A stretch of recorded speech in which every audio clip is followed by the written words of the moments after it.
Good afternoon, everyone. I'm Rita, not yet a doctor, in a few months. I'm from Imperial College, and I'm also from the London Centre for Neglected Tropical Diseases. And I'm here to present two papers today that were written by my colleague Alice Easton. One of them was published last year, and the other one is about to come out in a few days. So both of these papers derive from our research, which was a community-wide cross-sectional study of STH infections in Western Kenya. And these papers are all about comparing the standard and molecular diagnostics for soil-transmitted helminths. So we did our data collection over an 11-month period in Kenya. We started in November 2013. We had almost 5,000 people enrolled from 4 villages. Then we did our baseline study in February, March 2014. Then we did a worm expulsion study with albendazole. And then a few months later, we did our follow-up study and another worm expulsion study. So the standard diagnostics that I'm talking about here is CATO-CATS, which is microscopy technique, as almost everyone knows. And through the CATO-CATS, we get a measure of intensity of infection, which is the number of eggs per gram of stool. Through the worm expulsion, we get the actual worm burden per person, the actual number of worms. And then my colleague, she did a quantitative PCR, where you get a measure of the DNA concentration of eggs in the stool samples. So basically, at the study baseline, we had the orange lines there, the prevalence we found through CATO-CATS, so 13% for ascaris and 7% for hookworm, necator. And through PCR, we found that actually there was 17% ascaris and 18% necator. And we could also simultaneously test for a number of different parasite species. So basically, we can see that the prevalence was significantly different between the two methods, and the qPCR was much more sensitive than CATO-CATS. So CATO-CATS provides a quantitative measurement of the burden of infection in the eggs per grams, and using the qPCR, we saw a strong correlation between the eggs per grams and the DNA concentration for both ascaris and hookworm infections. As you can see, ascaris on the left and hookworm on the right. So we can say that the DNA concentration can also be used as a quantitative measure of intensity of infection. In terms of worm burden, the infection intensities found by both methods were strongly correlated with the worm burden. But as you can see, so we have, this is only ascaris. We have CATO-CATS on the left and qPCR on the right. As you can see, as the worm number increases, both the eggs per grams and the DNA concentration increase and get to a plateau, which shows that there's a density dependence effect on the production of eggs. So the individuals with 4 or more worms, the number of worms is on the x-axis, those that had 4 or more worms had higher egg intensity by both CATO-CATS and qPCR, but below 4 worms, it just covers the whole range. So basically, what it shows is that CATO-CATS and eggs per gram and DNA concentration are equally good predictors of the actual worm burden, but they must be used with caution because at low worm burdens, it just gets messy. So these were the results from the paper published last year. So as a summary, basically, quantitative PCR is more sensitive than CATO-CATS, particularly for hookworm infection. Eggs per gram and DNA concentration are strongly correlated, so quantitative qPCR can be used as a measure of intensity of infection. and they're also equally correlated with worm burden. They both plateau at the high levels of worm burden, so there's a density-dependent effect indeed, and caution must be used when estimating worm burden from either KetoCats or quantitative PCR.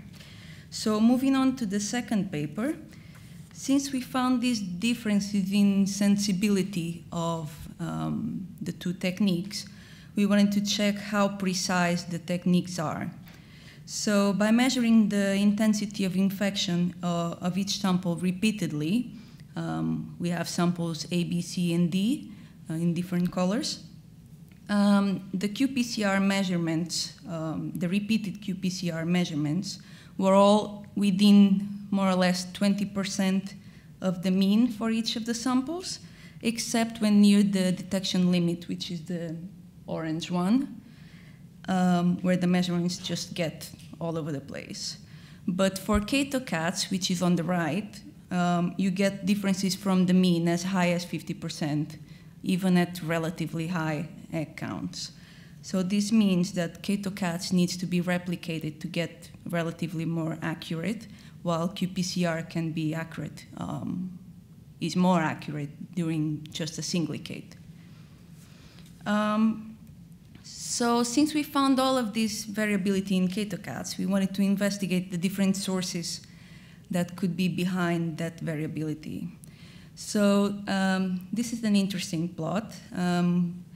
We wanted to check if the differences could be in very technical things. Like we saw that different readers could be better at detecting eggs than others.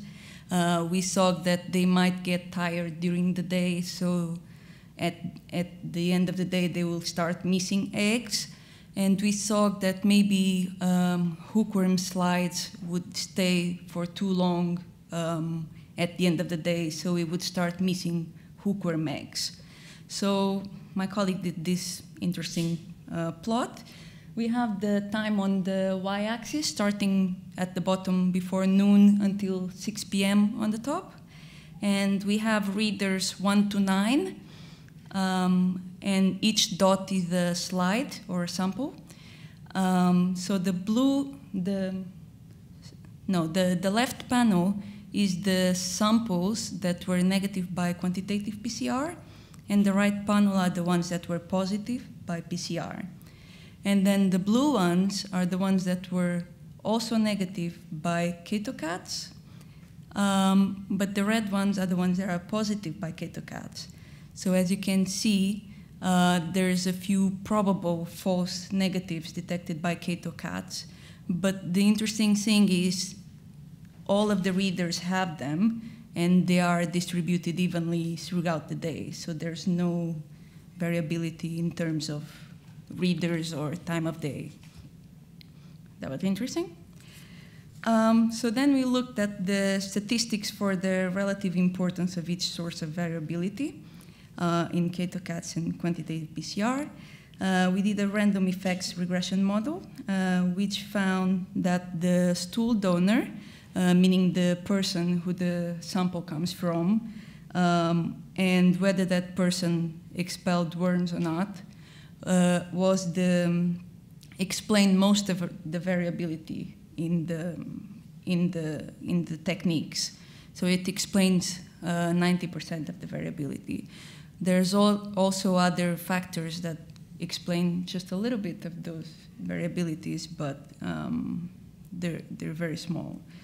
So basically, what it means is that most of the variability can be attributed to an individual being infected with different numbers of worms, and we being able to detect different numbers of eggs in their stools. And finally, to compare the precision of the KetoCats and quantitative PCR, we compared the ratios between the variance and the mean of 16 samples that we had multiple readings by both techniques. So we calculated the coefficient of variation for KetoCats and quantitative PCR based on 4 measurements of each sample by both techniques. And on average, we found that the coefficient of variation was 3.6 times higher for KetoCats, So basically, we estimate that quantitative PCR is 3.6 times as precise as KetoCats.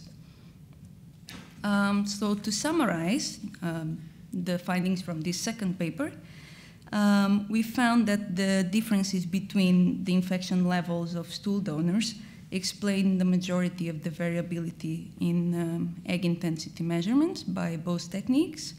Very little additional variability was explained by technical factors. We also found that qPCR can provide approximately 3.5 times more precision in intensity measurements than KetoCats. And finally, quantitative PCR costs might be reduced by testing samples in singlicate instead of doing replicates as usual, because it's quite precise. And finally, I'd just like to acknowledge our supervisors, which are Roy Anderson and Joanne Webster, and our collaborators in Cambridge and our study participants. And if you have any questions, because I'm not the expert on qPCR, just feel free to email Alice with anything. And that's it.